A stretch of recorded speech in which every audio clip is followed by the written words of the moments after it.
The emergence of the Russian capital and its strengthening is one of the most mysterious questions in history.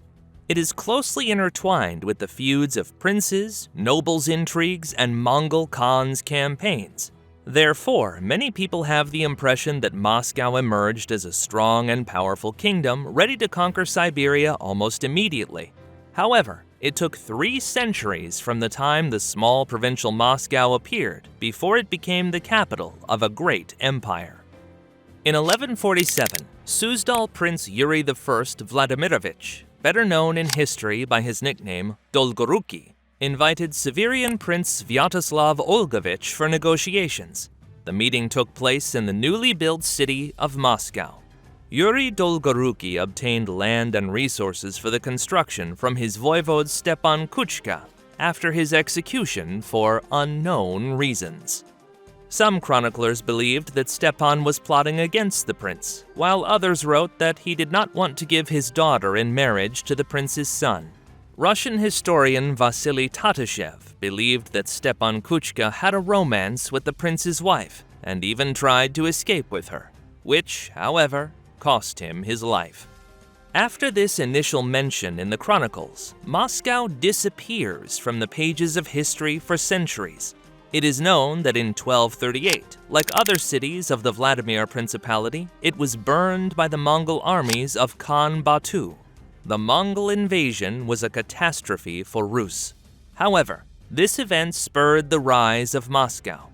It was rebuilt by Prince Yaroslav Vsevolodovich. He handed Moscow over to his son, Mikhail Yaroslavich Korobrit, nicknamed the Brave for his courage. However, Mikhail ruled for a short time and 2 years later moved to Vladimir. Moscow lost its status as a principality capital for 20 years. But soon his nephew, Prince Danil Alexandrovich, settled in Moscow. He was destined to become the founder of the Moscow princely dynasty. Throughout his life, Danil spent most of his time at war between his brothers, Dmitry, Prince of Vladimir, and Andrei, Prince of Gorodets. Danil sided with Dmitry and even managed to defeat Andrei. However, Prince Andrei refused to acknowledge defeat. He called on the Mongols for help, hoping to become the Prince of Vladimir with their assistance. At the same time, the Mongols plundered and burned all the cities of the principality. Moscow was also burned, forcing its prince, Danil, to acknowledge his brother's supremacy. After some time, Danil of Moscow also began his conquests. The first to suffer was the Principality of Ryazan. In 1301, Moscow seized Kolomna from Ryazan with the help of the betrayal of Ryazan's voivode, Pyotr Gvost. The following year, in the struggle against the Principality of Smolensk, Moscow captured Mozhaisk. Another year later, Danil conquered Pereslavl-Zaleski. However, these were his last conquests, as the prince passed away the same year in Moscow. Danil's son, Prince Yuri, found Moscow's principality insufficient. He sought the throne in Vladimir. However, Yuri's claims were immediately challenged by Prince Mikhail Yaroslavich of Tver. Mikhail was a talented military leader who easily defeated his young opponent and besieged Moscow. Danil acknowledged the Vladimir throne for Mikhail and ceded Pereslavl-Zaleski to him. However, he did not abandon his claims. After a long wait, Yuri formed an alliance with Uzbeg Khan and married his sister. He also formed an alliance with Novgorod, which would attack Mikhail from the north. In 1317, Yuri, in alliance with the Mongols, confronted Mikhail of Tver, who was engaged in a war with Novgorod. Despite this, Mikhail successfully defeated the forces of Novgorod, swiftly redirected his troops southward, and triumphed over the combined Moscow and Mongol armies in the Battle of Bortnivo. Yuri fled the battlefield and sought refuge with Uzbeg Khan, while his wife Konchaka fell into the hands of the Tver prince, where she passed away that same year. Yuri promptly seized the opportunity. He persuaded Uzbeg to punish Mikhail Yaroslavich for the death of his sister. The Tver prince was summoned to the Golden Horde and executed. As a reward, Yuri Moscow received the Vladimir Principality triumphantly. However, Yuri's reign in Vladimir was short-lived. Within 2 years, the Mongols captured him for failing to pay the tribute he owed them. Yuri then fled to Novgorod, and his younger brother Ivan took control of Moscow. In 1325, Prince Yuri attempted to reclaim his principality and traveled to the Golden Horde. However, it was there that he was killed by Dmitry of Tver, nicknamed the Fearsome Eyes or the Terrible Eyes, seeking vengeance for the treacherous death of his father, Mikhail. Ivan, who received Moscow from his brother, was nicknamed Kalita during his lifetime. The reason for this nickname is unknown with certainty. Some chroniclers suggest that he had a habit of giving money to the poor from his purse, called Kalitka. Other chronicles attribute it to his love for money and frugality. However, some accuse Ivan of appropriating money collected as a tribute for the Golden Horde. However, it should be noted that Ivan Kalita proved to be a skilled diplomat and politician. In his youth, he supported Metropolitan Peter of Vladimir, whom other bishops accused of embezzlement. A friendship developed between the prince and the Metropolitan. Therefore, as soon as Kalita became prince, Metropolitan Peter moved to Moscow. From then on, Moscow became the new religious center of the Vladimir Principality. In 1327, a rebellion against the Mongols erupted in Tver. The inhabitants of Tver killed Mongol envoys who came for tribute, then gathered forces from neighboring lands, preparing for war against the Golden Horde. Ivan Kalita seized this opportunity to eliminate his long-standing rival, the Tver Principality. He went to Khan Özbeg and, receiving troops from him, marched on Tver.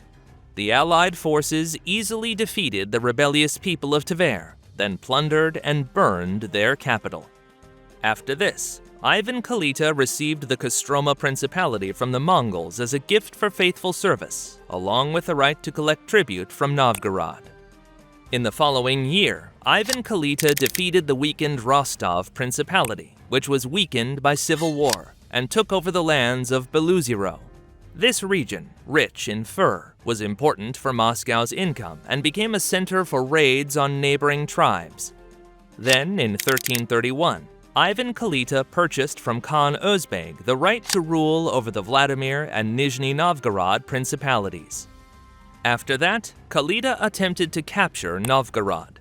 To achieve this, he prematurely seized Torzhok and began preparing to besiege Novgorod.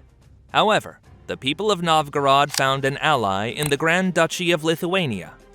Ivan Kalita backed out of the war, but after 5 years, he returned to the idea and eventually organized a campaign into the Novgorod's lands along the Dvina River. However, he was defeated, and Kalita returned to Moscow. This marked the beginning of a century-long confrontation between Moscow and Novgorod. Having suffered defeat in the war, Kalita turned to what he knew best and continued to buy lands. By the time of his death, he managed to purchase the Галич-Мирский, Serpukhov, Uglich, and Pereyaslav-Zaleski principalities from local princes. The new Moscow prince was Simeon the Proud. He immediately faced intrigues from his younger brother Ivan the Fair and the Boyars. Meanwhile, the Suzdal Principality took Nizhny Novgorod from Moscow. Additionally, there was an ongoing war with Novgorod, which was initiated by their father, Ivan Kalita. Soon after, the Novgorod forces defeated the Moscow army at Torzhok and reclaimed the city. Then, Simeon began to weave intrigues independently. First, he executed all supporters of his brother Ivan and resettled him in Moscow to prevent him from uprising. Afterward, he persuaded the residents of Torzhok to rebel against the Novgorod authorities and sowed discord between Novgorod and their allies, Lithuania. Following this, he helped Pskov to separate from Novgorod, and then the Novgorod people themselves asked for peace with Moscow. However, in 1353, an epidemic of the plague struck Moscow, and Prince Simeon died from it. His brother Ivan II, known as Ivan the Fair, finally became the prince. However, his rule was short and unremarkable. Upon Ivan the Fair's death, his son Dmitry Ivanovich, known as Dmitry Donskoy, became the prince. It was during Dmitry's reign that the first stone fortifications of Moscow were built, known in history as the White Stone Kremlin. During this time, a civil war erupted in the neighboring Golden Horde, known in history as the Great Troubles. In this conflict, Dmitry Donskoy allied with one of the Mongol commanders, Mamai, and even conducted a campaign against the Volga Bulgars in 1370 to force them to make peace with Mamai. Dmitry also had to wage war against the Principality of Tver, which formed an alliance with Lithuania and attempted to regain lost positions. Dmitry invaded Tver twice, but suffered defeat. On the other hand, the Lithuanian Tver armies besieged Moscow 3 times, but failed to capture it as well. Eventually, a peace treaty was signed in Lubutska in 1372, according to which Lithuania renounced its claims to Moscow, and Moscow renounced its claims to Tver. After this, Dmitry turned his ambitions southward and attempted to capture the Principality of Ryazan. Initially, everything went successfully. He even installed his rulers in Ryazan. But here, Dmitry's interests clashed with those of Mamai, who returned Ryazan to its previous princes. Thus, relations between Dmitry and Mamai soured. Dmitry gathered an alliance of Vladimir princes in Pereyaslav-Zaleski to fight against Mamai. However, the Tver people refused to join. So Dmitry organized a campaign against Tver, besieged the city, and forced them to join the alliance. After this, he declared war on Mamai, and his forces attacked the Volga Bulgars and plundered them. In response, Mamai twice defeated Dmitry's army. However, as successful as the war against Dmitry was from Mamai, it was equally unsuccessful against the Mongol Khan Toktamish. In 1379, Toktamish defeated Mamai on the Don River and forced him to flee north with the remnants of his army. Upon learning of this, Dmitry again gathered the armies of all the Vladimir princes and swiftly marched to intercept Mamai. Both armies met at Kulikovo Field. Even now, it is uncertain exactly where it is located, but it is most likely in the upper reaches of the Don River. Here, Prince Dmitry successfully defeated Mamai's army in 1380, and Mamai fled the battlefield. It was for this victory that the prince received the nickname Donskoy. However, the joy of victory did not last long. 2 years later, Khan Toktamish launched a campaign against Moscow. Dmitry Donskoy saved himself by fleeing to Kostroma, but the Mongols captured Moscow, slaughtering the entire city. According to various reports, between 10,000 to 25,000 people were killed. After this, Dmitry of the Don recognized the supremacy of the Mongol Khan Toktamish. To replenish his wealth, in 1386, Dmitry Donskoy organized a campaign against Novgorod, besieged the city, and only withdrew after receiving a ransom of 8,000 rubles in silver. With these funds, shortly before his death in 1389, Dmitry Donskoy redeemed the Orzhev, Dmitrov, and Ustyuz princedoms from Toktamish. After the death of Dmitry Donskoy, his son Vasily I became the new prince. He was the first in his dynasty to take the title Grand Prince of Moscow and centralized power by forcing local princes to move to Moscow to prevent them from starting rebellions in their domains. He also continued the tradition of land redemption. In 1393, he redeemed the Nizhny Novgorod and Murom principalities. Shortly before he died, he also acquired Tarusa, Vologda, and Bezhichi. After his death, the title was succeeded by his young son, Vasily II. He twice lost power, and the Principality of Moscow was embroiled in a civil war for a quarter of a century. It all began in 1433 with the wedding of Vasily II and Maria Yaroslavna. All the Moscow princes who were at the wedding quarreled, started a brawl, and initiated a war. As a result, Vasily II lost the Principality of Moscow, and his uncle, Yuri Galichmersky, also known as Zhurij Zvenihorodsky, became the new prince. However, after Yuri's death, Vasily II quickly regained power. But the second reign of Vasily II was marked by high taxes and the cruel and arbitrary actions of the prince. Against him rose his brothers. They captured Vasily and blinded him. Thus, Vasily II earned the nickname the Blind or the Dark. Dmitry Shemyaka became the Prince of Moscow, but his rule was short-lived because Vasily the Dark reclaimed the throne within a year by organizing a conspiracy against Dmitry. In 1451, Vasily the Dark captured the principality of Suzdal, which had once supported Prince Dmitry Shemyaka. In 1456, Vasily the Dark launched a campaign against Novgorod.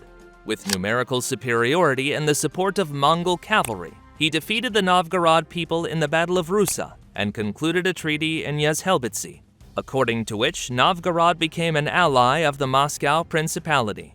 Prince Vasily II the Dark died in 1463. The next Prince of Moscow, Ivan III, went down in history as the Great because he expanded the boundaries of the Moscow possessions the most. The first to come under Ivan III's attack was the Yaroslavl Principality, the lands of which he appropriated in 1463, although he allowed local rulers to retain the title of Yaroslavl princes. During negotiations with Novgorod envoys in 1470, Ivan III began to mock Novgorod for its republican system. The Novgorod people announced the termination of all agreements between them and Moscow. In response, Ivan III organized a campaign, quickly capturing Volokholamsk and Torzhok and heading towards Novgorod afterwards. He divided his army into three parts. One went to plunder the wealthy cities along the northern Dvina. The other part, under the command of Voivode Danil Kolmsky, consisting mainly of cavalry, including Tatar allies of the prince, went to Novgorod. After burning down Rusa, the Moscow and Novgorod armies met on the banks of the Shalon River. The Novgorod army, which mainly consisted of infantry, suffered a catastrophic defeat in this battle. Novgorod was forced to sign the humiliating Korostin peace treaty, as a result of which it became dependent on Moscow. On his way home, Ivan III also captured the weakened Principality of Rostov. Then, in 1472, he organized a campaign against the Principality of Perm, where the Komi people lived. With overwhelming numerical superiority, the Moscow forces easily defeated them and seized their lands. In 1477, the people of Novgorod rebelled and killed the pro-Moscow rulers, after which they refused to ally with Moscow. In response, Ivan III launched a new campaign against Novgorod and besieged the city, which lasted for over a year. When famine struck Novgorod, the townspeople surrendered, and Ivan III incorporated all Novgorod lands into his possessions, abolishing all autonomous rights of the once prosperous trading city. In 1485, Ivan III put an end to the independence of the Tver Principality, which was already surrounded by Moscow's possessions.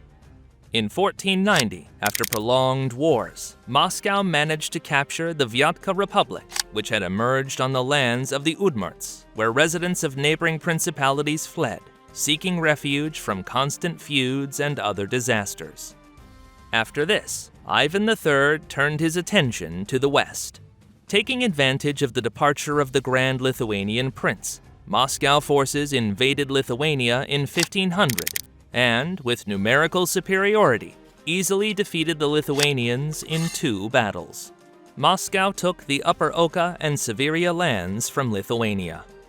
5 years after Ivan III's death, Moscow captured Pskov. In 1521, it finally conquered the Ryazan Principality, which had remained independent the longest. This is how the Grand Principality of Moscow began to dominate the region.